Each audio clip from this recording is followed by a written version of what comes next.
तो बच्चों यहाँ पर हम पढ़ने जा रहे हैं aromatic substitution nucleophilic unimolecular reaction.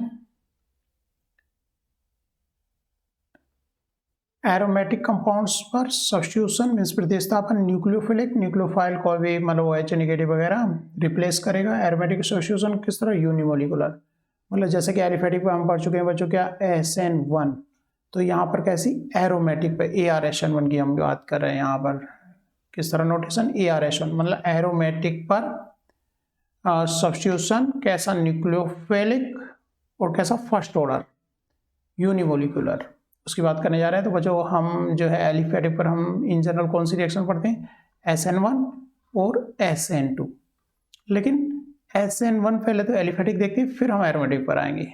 चलो बच्चों एक बार रिव्यू करते हैं एलिफेटिक पर फिर एरोमेटिक पर आते हैं। तो जो एलिफेटिक पर बच्चों न्यूक्लियोफिलिक सब्स्टिट्यूशन यूनिमोलिकुलर हम पढ़ते हैं। सब्स्टिट्यूशन मतलब प्रतिस्थापन करना। जैसे कोई भी एलिफेटिक कंपाउंड है बच्चों, इसका ये लिविंग ग्रुप है, इसको जो लीव करता है निकलता है उसे लिविंग ग्रुप करते हैं। सपोज NH2 निगेटिव से हम इसको लीव आउट करना चाह रहे हैं बच्चों, तो NH2 यहाँ पर आ जाएगा, Br निगेटिव को इसने रिप्लेस कर दिया, तो ये सब्स्टिट्यूशन रिएक्शन कहलाएगी। कहाँ पर एलिफेटिक कंपाउंड्स पर है। तो बच्चों क्योंकि SN1 जाती किस तरह से है, SN1 मैकेनिक्स से आ रही है, पहले बनता है बच्चों क्या, इसका रिप्लेसमेंट किस तरह से होगा, इसके साथ में पहले Br निगेटिव निकल जाएगा, Br निगेटिव निकल गया तो यहाँ पर बन गया कैटायन, और कैटायन तब जा करके क्या करता है NH2 अटैक करता है। तो इस तरह से एलिफेटिक में हमने पढ़ी है कि पहले कार्बोकैटायन इंटरमीडिएट बनेगा और फिर न्यूक्लियोफाइल अटैक करेगा। तो लेकिन हमें बात कर रहे हैं कि एरोमेटिक पर इस तरह के किस तरह से SN बन जाएगी, उसी का एग्जाम्पल पढ़ने वाले हैं हम। ये काफ़ी रेयर एग्जाम्पल है बच्चों SN1 का एरोमेटिक पर, मतलब ARSN1 करके लिखें, एरोमेटिक पर सब्स्टिट्यूशन न्यूक्लियोफिलिक फर्स्ट ऑर्डर। तो क्योंकि क्या बनेगा उसमें कार्बोकैटायन बनेगा, लेकिन क्वेश्चन ये कि क्या कार्बोकैटायन एरोमेटिक पर बन पाएगा, किस तरह से सब्स्टिट्यूशन होना है, किसका सब्स्टिट्यूशन होना है, और क्योंकि यहाँ पर तो न्यूक्लियोफिलिक सब्स्टिट्यूशन इजी नहीं है एरोमेटिक रिंग पर। चलो बच्चों उसी को देखते हैं। तो यहाँ एलिफेटिक तक का तो क्लियर हो गया। तो बच्चों यहाँ पर काफ़ी कम रेयर रिएक्शंस हैं। तो यहाँ पर पहले लिखा हो ARSN1 reactions are very rare. पहली बात तो एरोमेटिक रिंग पर काफ़ी सब्स्टिट्यूशन रिएक्शन जो है वो भी न्यूक्लियोफिलिक सब्स्टिट्यूशन काफ़ी रेयर है। जैसा कि बच्चों हम जानते हैं न्यूक्लियोफिलिक, क्योंकि एरोमेटिक रिंग क्या होती है बच्चों, इलेक्ट्रॉन रिच होती है और इस पर कोई न्यूक्लियोफाइल निगेटिव स्पीसीज जैसे कि OH निगेटिव हो गया, Br निगेटिव हो गया, तो इस पर अटैक नहीं कर पाती है, क्योंकि इसके चारों तरफ क्या है एक इलेक्ट्रॉन क्लाउड है निगेटिवली चार्ज, तो एक दूसरे को रिपेल करते हैं, उस पर सब्स्टिट्यूशन नहीं हो पाता है। उन पर सब्स्टिट्यूशन करने के लिए इन जनरल हम क्या लगाते हैं, यहाँ पर इलेक्ट्रॉन विड्रॉइंग ग्रुप लगाते हैं ताकि इसकी इलेक्ट्रॉन डेंसिटी को सक कर सके, खींच सके, फिर न्यूक्लियोफाइल अटैक करता है। लेकिन यहाँ पर एक ऐसी स्पेशल रिएक्शन है बच्चों, रेयर रिएक्शन है, very rare. These are mainly given by aromatic diazonium salt. तो केवल ये रिएक्शन जो दी जाती है SN1 किससे दी जाती है बच्चों, एरोमेटिक डाइजोनियम साल्ट ही देते हैं। उसकी रीजनिंग पढ़ते हैं पहले एक बार, क्योंकि जैसा कि हम SN1 की बात करें तो SN1 में क्या बनता है बच्चों, पहले एलिफेटिक में देखा ये 2 स्टेप में पहले कैटायन बनना और उस पर न्यूक्लियोफाइल अटैक होता है। तो यहाँ पर रेयर क्यों कह रहे हैं, क्योंकि एराइल कैटायन बनेगा, कैटायन बनेगा एरोमेटिक पर, तो क्या बनेगा एराइल कैटायन इज हाईली क्या अनस्टेबल है। क्योंकि यहाँ पर एराइल कैटायन हाईली अनस्टेबल इसलिए बच्चों क्योंकि यहाँ पर जो कैटायन फॉर्म होगा वो किस में होगा sp2 कार्बन पर। यहाँ जो कैटायन बनेगा वो कार्बन कैसा है sp2, और sp2 कार्बन क्या इलेक्ट्रोनिगेटिव है, इलेक्ट्रोनिगेटिव एटम है ये कार्बन, क्योंकि डबल बॉन्ड से अटैच है। तो यहाँ पर बनना काफ़ी क्या है, ये अनस्टेबल है, अनस्टेबल है।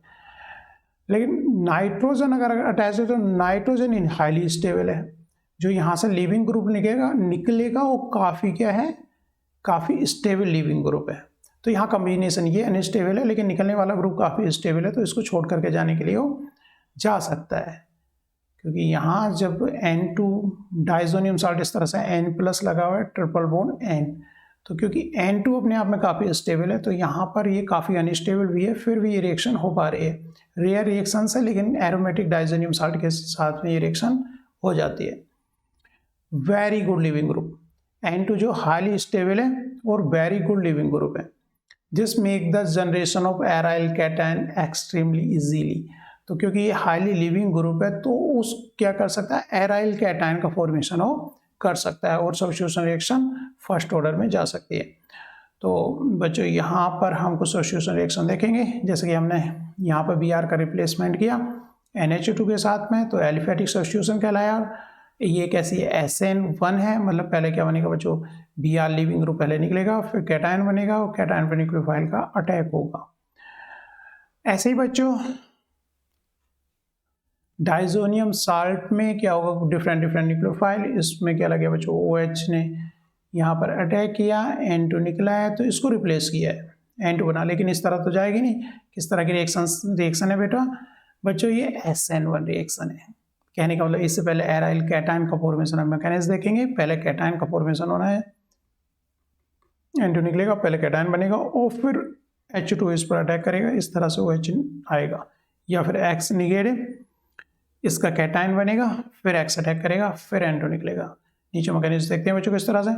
पहले N2 जो डाइजोनियम साल्ट है, एराइल डाइजोनियम साल्ट, यहाँ से क्या N2 निकल रहा है, तो क्या बना बच्चों, कैटायन का फॉर्मेशन हो रहा है, फिर जो भी न्यूक्लियोफाइल है वो आकर के लगेगा। तो बच्चों ये रिएक्शन जो जाएगी 2 स्टेप में रिएक्शन ये का फॉर्मेशन होगा। First step and then nucleophile का अटैक, कैटायन का फॉर्मेशन और फिर न्यूक्लियोफाइल का अटैक। सिमिलर जैसे कि एलिफेटिक में हम देखते हैं। एलिफेटिक में बच्चों ये सब्स्टिट्यूशन रिएक्शन है। पहले अगर ये SN1 है, SN2 डिफरेंट वे में जाती है, SN1 है, पहले Br निकलेगा, कैटायन का फॉर्मेशन, फिर न्यूक्लियोफाइल आकर के उस पर अटैक करेगा। ऐसे ही यहाँ पर जो एराइल डाइजोनियम में क्या होना है, N2 पहले निकलेगा तो क्या बनेगा बच्चों, कैटायन का फॉर्मेशन होगा और न्यूक्लियोफाइल अटैक होगा। लेकिन इसकी बात है हमारे पास एविडेंस क्या है कि रिएक्शन इस तरह से 2 स्टेप में जा रही है ना। इसके लिए क्या एक्सपेरिमेंटल एविडेंस है हमारे पास कि रिएक्शन इस तरह से 2 स्टेप में जा रही है। तो उन एविडेंस की बात करते हैं जो हमें प्रूव करते हैं कि ये रिएक्शन जो है कैसी है, SN1 है। तो बच्चों रिएक्शन मैकेनिज्म की स्टडी करने के लिए सबसे पहले आता थी रेट लॉ देखना, रेट लॉ। तो इस रिएक्शन की जब बच्चों एक स्टडी की गई तो इसका रेट लॉ क्या है, RK एराइल डाइजोनियम साल्ट। केवल जो रेट डिपेंड कर रहा है बच्चों, केवल किस पे डिपेंड कर रहा है, डाइजोनियम साल्ट पर डिपेंड कर रहा है। कहने का मतलब वो न्यूक्लियोफाइल की कंसंट्रेशन पर डिपेंड नहीं कर रहा, रेट वही रह रहा है, न्यूक्लियोफाइल की कंसंट्रेशन चाहे कुछ भी है। तो यहाँ क्लियर हो जाता है इसमें जो बच्चों फर्स्ट स्टेप है, तो न्यूक्लियोफाइल मैटर नहीं कर रहा है उसमें। तो कहने का मतलब ये कि पहले केवल एक ही स्पीसीज रिएक्शन कर रही है। अगर न्यूक्लियोफाइल भी अटैक कर रहा होता तो रेट उस पर भी डिपेंड करता, और ये कैसा है, स्लो स्टेप है। अगर रेट डिटरमाइनिंग स्टेप है, ये रेट डिटरमाइनिंग स्टेप कहाँ से पता चला बच्चों, इसकी काइनेटिक स्टडी करके हमें पता चल रहा है कि इसका जो रेट लॉ आया तो उसमें पता चला केवल रेट जो रिएक्शन का है केवल इस स्पीसीज पर डिपेंड कर रहा है, वो न्यूक्लियोफाइल पर डिपेंड नहीं कर रहा है। इसकी कंसंट्रेशन बढ़ा रहे हैं तो रेट बढ़ रहा है, अगर इसकी कंसंट्रेशन डबल कर रहे हैं तो रेट भी डबल हो जा रहा है, इसकी कंसंट्रेशन ट्रिपल कर रहे हैं तो ये भी ट्रिपल हो जा रहा है। इसका मतलब इसकी पावर जो इसका ऑर्डर है क्या है, 1 है। लेकिन न्यूक्लियोफाइल की कंसंट्रेशन कुछ भी करें उससे रेट पर कोई इफेक्ट नहीं पड़ रहा है, इसका मतलब उसके ऑर्डर जो है 0 है। ठीक है, तो ये रेट लॉ हमें ये बताता है कि ये जो है बच्चों पहले स्टेप में केवल डाइजोनियम साल्ट ने पार्टिसिपेट किया है, और वो भी स्टेप क्या है, रेट डिटरमाइनिंग स्टेप है, फर्स्ट स्टेप, क्योंकि केवल इसकी कंसंट्रेशन चेंज करने पर रिएक्शन का रेट चेंज हो पा रहा है। नेक्स्ट स्टेप क्या है, न्यूक्लियोफाइल। न्यूक्लियोफाइल आप कुछ भी ले लो रेट पे इफेक्ट नहीं पड़ेगा, क्योंकि रेट डिटरमाइनिंग स्टेप में नहीं आ रहा। आपने चाहे तो बेटर न्यूक्लियोफाइल लिया या फिर वीक न्यूक्लियोफाइल लिया, आपने चाहो, ठीक है, अगर वीक न्यूक्लियोफाइल भी लिया तब भी रेट वही रहेगा, अगर आपने बेटर न्यूक्लियोफाइल लिया तब भी वही रहेगा। मतलब न्यूक्लियोफाइल की नेचर पर अब रिएक्शन का रेट डिपेंड नहीं करेगा, क्योंकि रिएक्शन का rate first rate determining step है। तो बच्चों यहाँ पर कुछ एक्सपेरिमेंटल एविडेंस देखते हैं और फिर आगे बात करते हैं।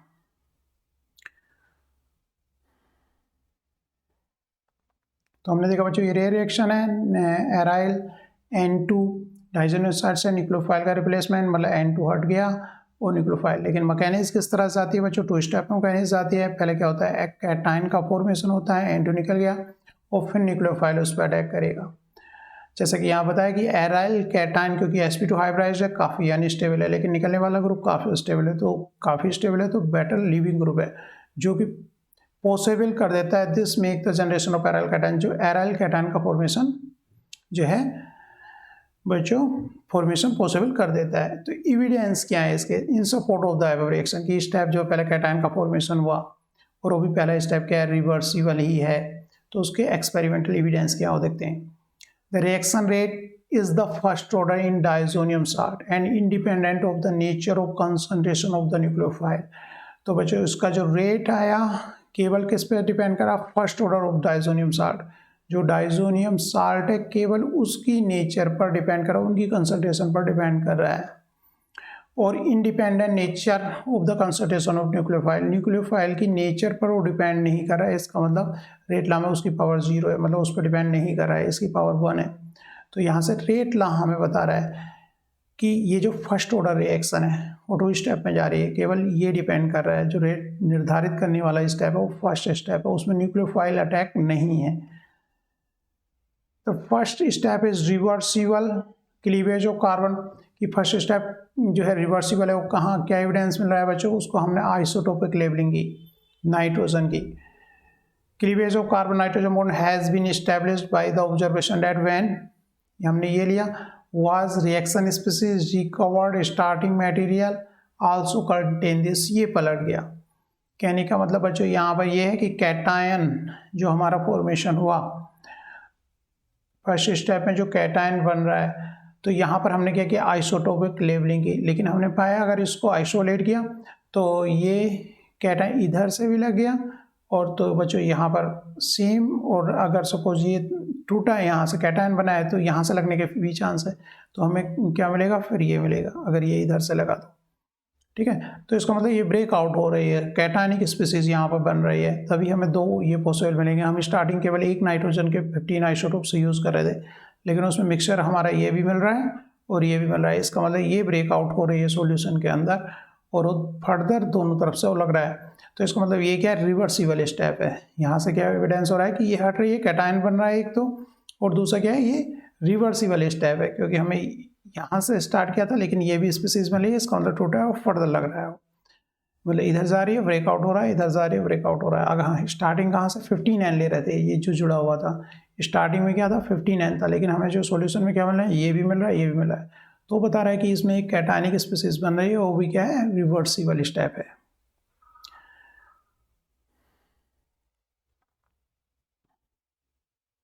The first step is reversible cleavage of carbon nitrogen bond has been established by the observation that this was the reaction species. Recovered starting material also contain this.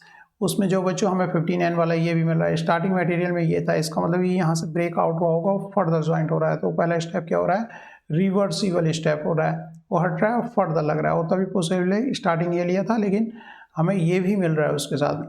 This could be possible only when the nitrogen detach from the ring and then reattach. Detach हो रही है aryl ring से और further attach हो रही है। The effect of the ring substitution on the rate are consistent with the unimolecular rate determining cleavage. Effect of the ring substitution. Ring substitution किस तरह से बच्चों, electron releasing Meta substituents increase the rate, electron withdrawing Meta substituents retard the rate of reaction। तो बच्चों यहाँ पे इसकी बात के कहने का मतलब क्या है कि यहाँ पर जो अगर हम रिएक्शन में बच्चों कैसे ग्रुप लगे हुए हैं, अगर N2 पर बच्चों यहाँ पर अगर ऑर्थो, जैसे कि यहाँ पर कैटायन बनेगा, तो यहाँ पर अगर कैसे ग्रुप लगे बच्चों, डोनेटिंग ग्रुप्स लगे हैं, इलेक्ट्रॉन डोनेटिंग ग्रुप्स लगे हुए हैं। तो यहाँ पर इस तरीके इलेक्ट्रॉन डोनेटिंग ग्रुप लगे हुए हैं, तो क्या कर रहे हैं, रिएक्शन के रेट को बढ़ा रहे हैं, क्योंकि इंटरमीडिएट क्या बन रहा है, कैटायन बन रहा है। तो इलेक्ट्रॉन डोनेटिंग ग्रुप इसकी एनर्जी को डिक्रीज करेंगे, मोर स्टेबलाइज करेंगे, रिएक्शन क्या हो जाएगी, फास्ट हो जाएगी, लोअर एनर्जी वैल्यू क्रॉस करना पड़ेगा। तो इलेक्ट्रॉन डोनेटिंग ग्रुप्स क्या कर रहे हैं, इसकी रिएक्शन को रेट को बढ़ा रहे हैं, लेकिन इलेक्ट्रॉन विड्रॉइंग ग्रुप क्या कर रहे हैं, रिएक्शन के रेट को डिक्रीज कर रहे हैं। Effect of the substance on the ring, effect of the substance on the ring on the rate are consistent with unimolecular rate determining cleavage।